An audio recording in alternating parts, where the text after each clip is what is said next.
Y ahora vamos a considerar criterio para la canonicidad. Entonces, si estamos hablando de una regla de fe, ¿cuáles eran las preguntas? O quizás estamos imaginándonos un poquito, pero en las mentes de las personas feligreses o también los líderes pastores, y si una carta llegó y los de la iglesia están escuchando que alguien les lea o les lee la carta, ¿cuál es el criterio para aceptar esa carta como palabra de Dios o simplemente una carta personal de un amigo? Bueno, primero que nada, hicieron la pregunta, ¿fue escrita la carta por un apóstol? Entonces, apostolicidad fue primordial, muy importante en su criterio.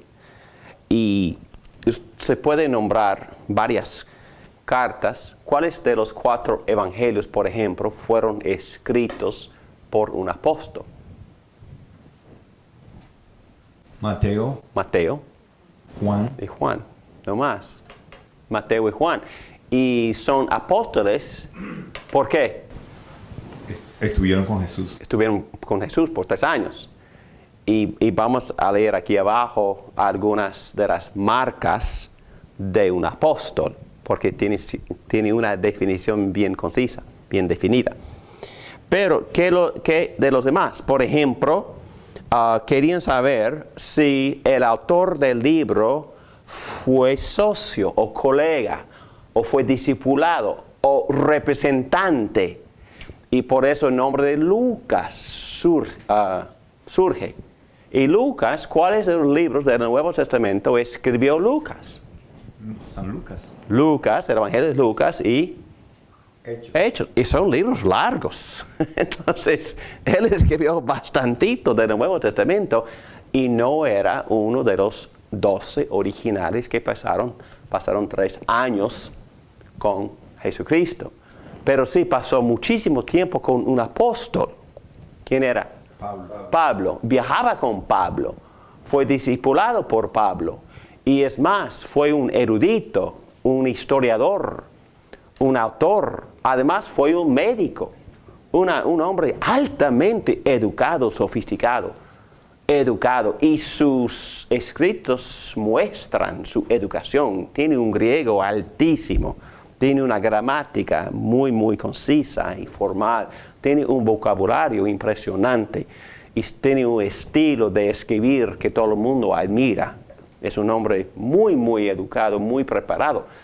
Pero eso no lo califica para ser apóstol. Él representaba a Pablo. Él fue instruido por Pablo. Él escribió la doctrina que Pablo le había enseñado. En otras palabras, todo el mundo lo reconocía como representante del apóstol Pablo y no tenía ningún problema en aceptar sus libros como canónicos, parte de la Biblia. Y él también condujo su propia investigación en la vida de Jesucristo. Él mismo lo dijo. Él entrevistó a docenas de personas, quizás cientos de personas, porque el apóstol Pablo mismo dijo que están vivos 500 testigos que vieron juntos al Cristo resucitado. ¿Dónde dice eso? 1 Corintios capítulo 15. Muy bien, entonces estamos hablando de personas que saben investigar, que saben humillarse, sujetarse a otro apóstol. Y Lucas representó a Pablo. Y ahora tenemos a otro, tenemos a Juan Marcos, y supuestamente él fue discipulado por Pedro y tenía la misma relación o el mismo tipo de relación con Pedro. Él representaba a Pedro. Y la tradición o la historia nos dice que Judas fue discipulado por Santiago. Pero tampoco no hemos hablado del apóstol Pablo. ¿Él pasó 3 años con Cristo? No. ¿Fue testigo de la resurrección de Jesucristo? Sí. Él mismo dice que sí. Vamos a leerlo. Él dice que sí en 1 Corintios, capítulo 15. Ok, voy a empezar con el versículo 3. Porque ante todo les transmití a ustedes lo que yo mismo recibí, que Cristo murió por nuestros pecados según las Escrituras, que fue sepultado, que resucitó al tercer día según las Escrituras, y que se apareció a Cefas y luego a los 12. Después se apareció a más de 500 hermanos a la vez, la mayoría de los cuales vive todavía. ¿Por qué dice eso? Porque dice que viven todavía. Bueno, si ustedes dudan, pueden hablar con ellos mismos. Exactamente. Si no me creen, que hablen con ellos. Con esos 500, o que la mayoría de ellos todavía viven, puedes entrevistarlos también, aunque algunos han muerto. Luego se apareció a Jacobo, más tarde a todos los apóstoles, y por último, como a uno nacido fuera de tiempo, literalmente como un hijo ilegítimo. Y se me apareció también a mí. ¿Dónde y cuándo? En camino hacia Damasco. Cristo mismo bajó del cielo y se le apareció al apóstol Pablo. Y lo tocó y quedó ciego por 3 días.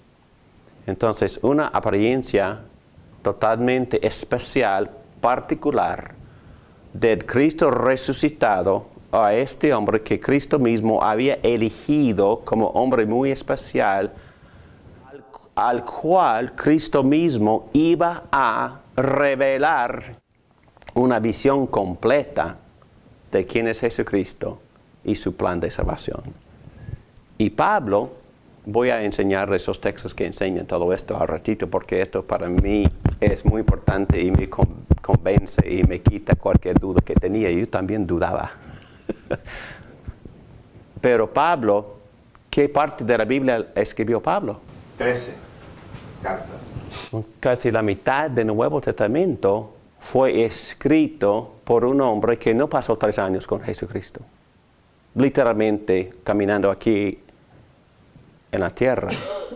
Bueno, él dice en otras partes que a lo mejor pasó más que 3 años con Cristo en meditación y en recibir revelaciones directamente de Jesucristo. Él dice eso también en el libro de Gálatas. Pero no en el grupo, en la banda de los 12. Fue excepcional. Él dice que él se me apareció más tarde y yo nací fuera de tiempo. Entonces mi nacimiento fue anormal. Como apóstol.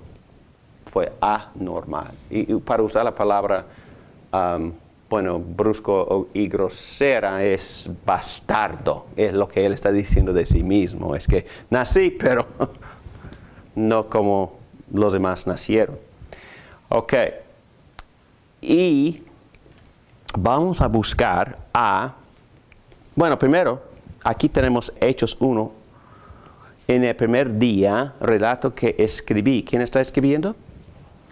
Lucas, que se considera apóstol o que considera persona que puede escribir Santa Escritura. ¿Por qué?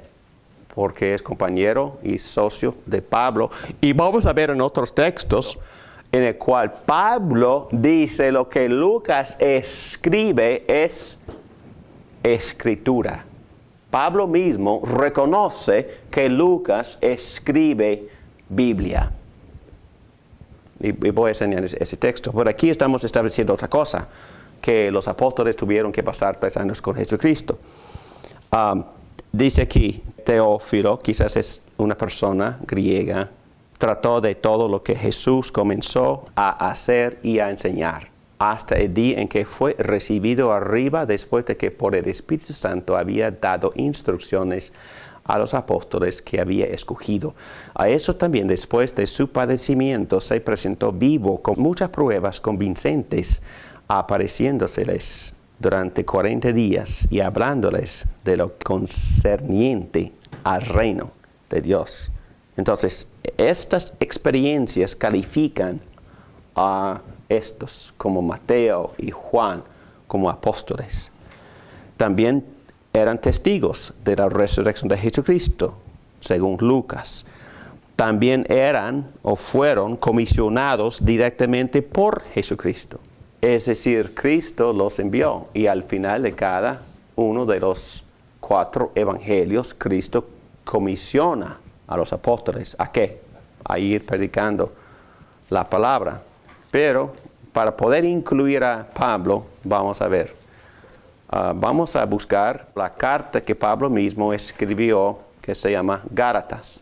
La mayoría de los eruditos piensan que esta fue aproximadamente en el año 46 o 47. El primer libro escrito en el Nuevo Testamento y por este apóstol Pablo. Y Pablo dice en capítulo 1, versículo 1, Pablo, apóstol, no por investidura ni mediación humanas, sino por Jesucristo. ¿Por qué empieza ahí? ¿Qué dice Pablo de sí mismo? Bueno, está tratando de justificar su autoridad. Y en cada carta él pasa mucho espacio, es que gasta mucha tinta defendiendo su apostolicidad. Porque muchas personas dudaban que fuera apóstol. Y él insistió constantemente aquí, sino por Jesucristo y por Dios Padre. Fui comisionado directamente por Jesucristo, que lo levantó de entre los muertos y todos los hermanos que están conmigo. Muy bien, vamos a ver también lo que Pablo dice acerca de sí mismo en capítulo 1, versículo 11.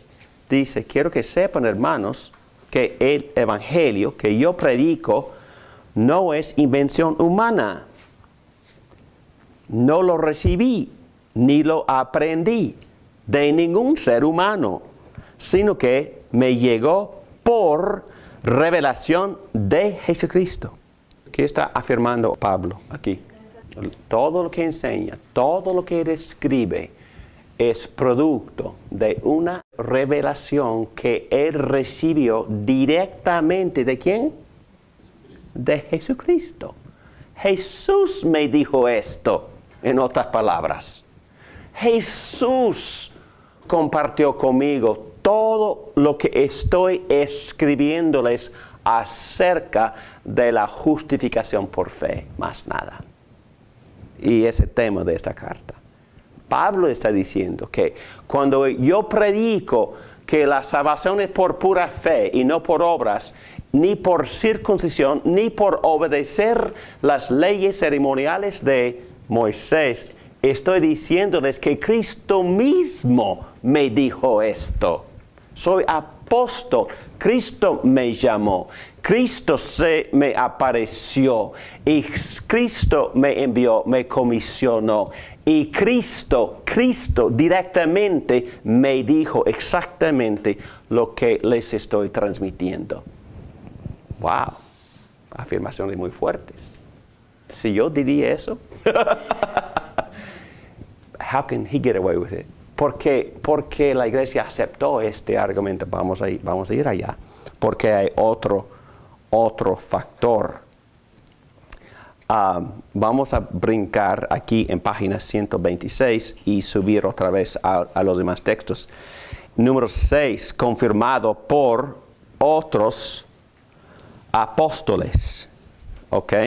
Pero aquí dice en capítulo 2 de Gálatas, versículo 9, en efecto, Jacobo, Pedro y Juan, que eran considerados columnas. ¿Por qué dice eso? ¿Qué es una columna? Sostiene. Fundamento. Entonces, estos 3 hombres, ¿quiénes son? Son los meros. Tienen muchas plumas. Todo el mundo reconoce que they're the man.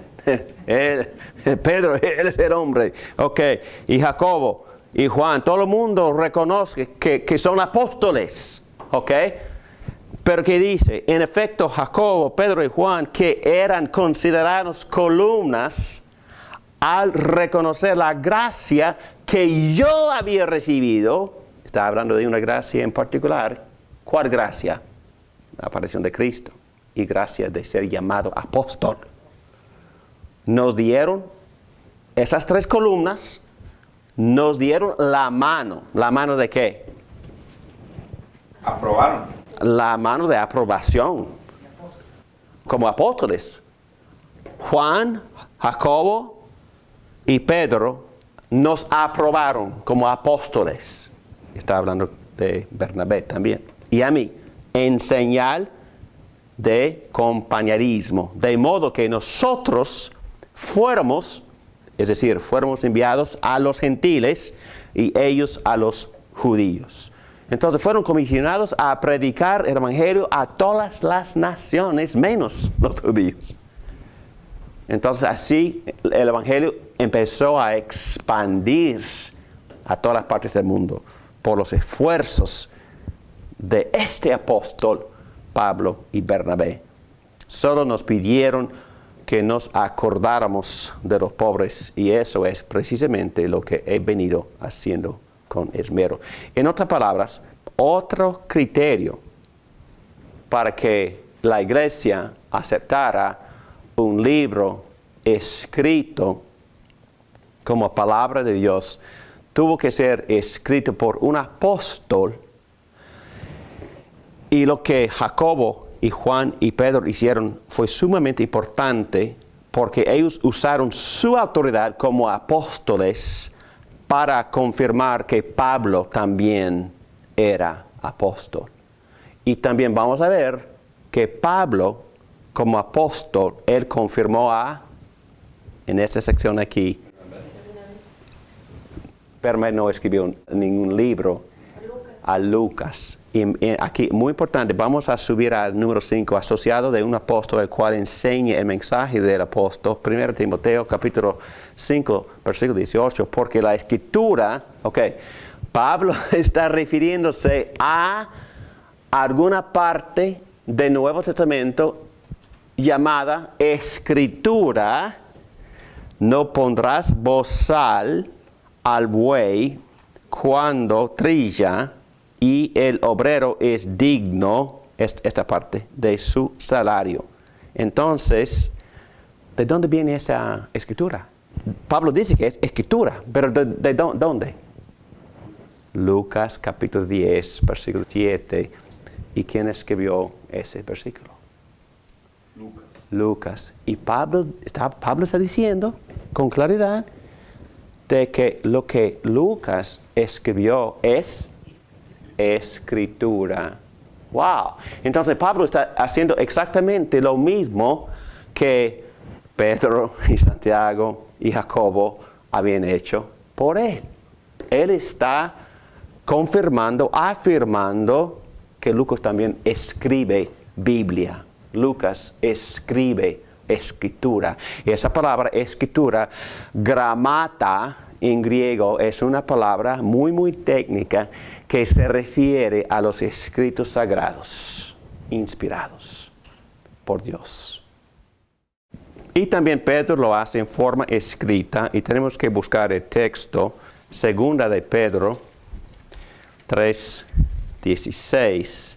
Vamos a leer 15. Tengan presente que la paciencia de nuestro Señor significa salvación, tal como les escribió también nuestro querido hermano Pablo, con la sabiduría que Dios le dio. Reconoce que Dios le había dado a Pablo sabiduría.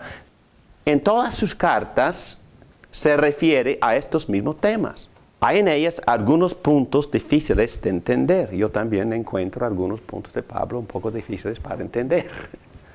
Que los ignorantes e inconstantes tergiversan, como lo hacen también con las demás escrituras.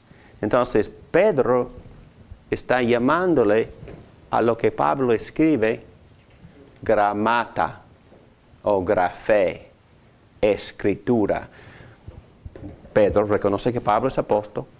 Pedro reconoce que Dios le había sabiduría a Pablo y reconoce que Pablo escribe Biblia.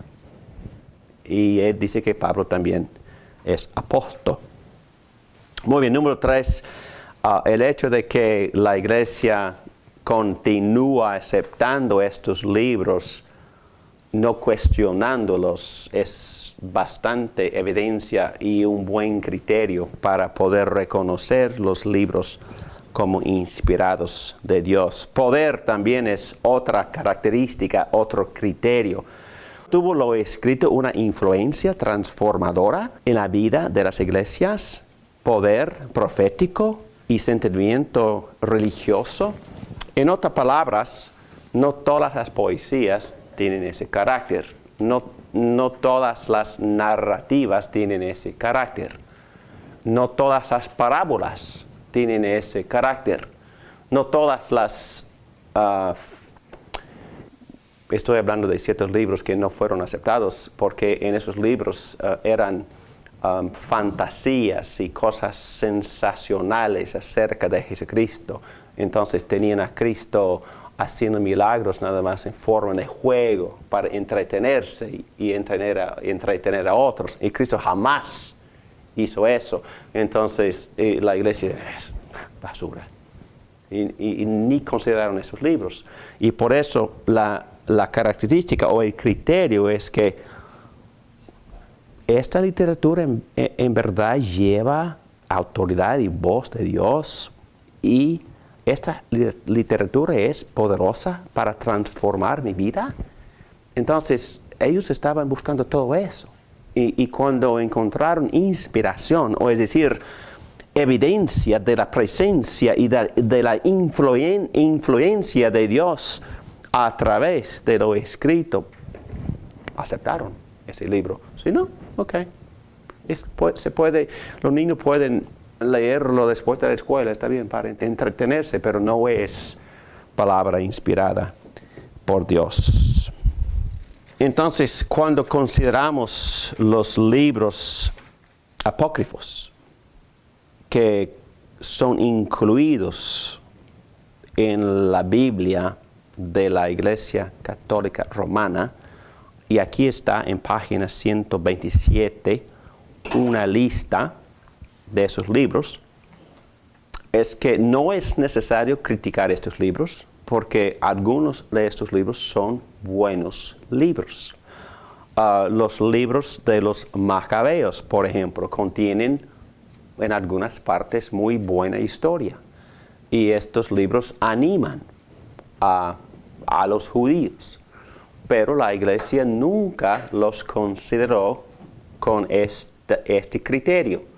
No tienen la voz de Dios, no tienen poder transformador, no fueron por ningún profeta, ni por ningún apóstol, ni por ningún socio, ni por ninguno que fue firmado por apóstol o por socio. Y el carácter de los libros en sí no calificó. ¿Y por qué no? 1, porque contienen abundantes inexactitudes o errores. Tienen doctrinas falsas. Tienen cosas superficiales.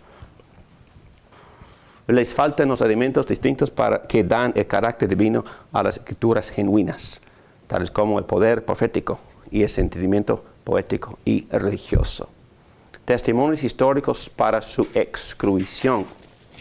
Y yo termino con esto, y no es necesario leer todo esto, pero ustedes pueden entender la lógica. Los judíos que fueron reconocidos como líderes nunca citó estos libros apócrifos como inspirados. Número 3, Cristo nunca citó ninguno de estos libros, nunca, ni los apóstoles. Los eruditos judíos en Jamnia no reconocieron el carácter inspirador de estos libros.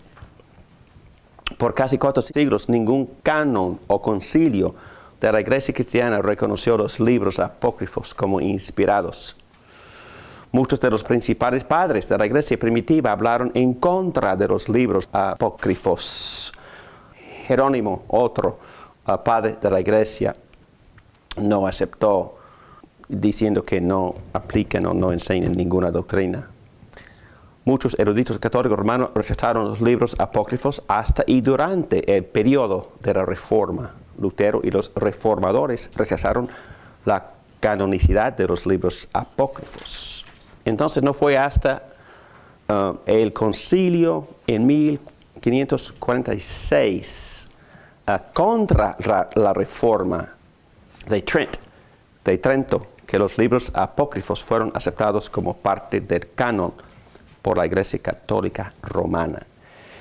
Y aquí dice Grudem que también estos libros contienen algunas doctrinas falsas, enseñando las oraciones por los muertos y la justificación por fe, más obras y no solo por fe. Y bueno, después de examinar todas estas evidencias y todo este criterio, podemos tener plena confianza de que los 39 libros del Antiguo Testamento y los 27 libros del Nuevo Testamento son los libros inspirados por Dios, libros que llevan la autoridad y la voz de Dios, y los libros que Dios obviamente le ha dado a su iglesia para edificarla y madurarla. Muy bien, que nosotros tomemos muy en serio entonces estos 66 libros y que nosotros también aprendamos a considerar estos libros como la voz de Dios para nuestras vidas y para nuestra madurez en la fe. Oremos, por favor. Padre nuestro, damos gracias por estas clarificaciones, aclaraciones. Te pido que tú nos des un amor más profundo para Cristo, pero también un interés para conocerlo por medio de esta revelación que tú nos has dado en forma escrita. Y por eso tenemos muchísimas gracias. En el nombre de Cristo Jesús. Amén.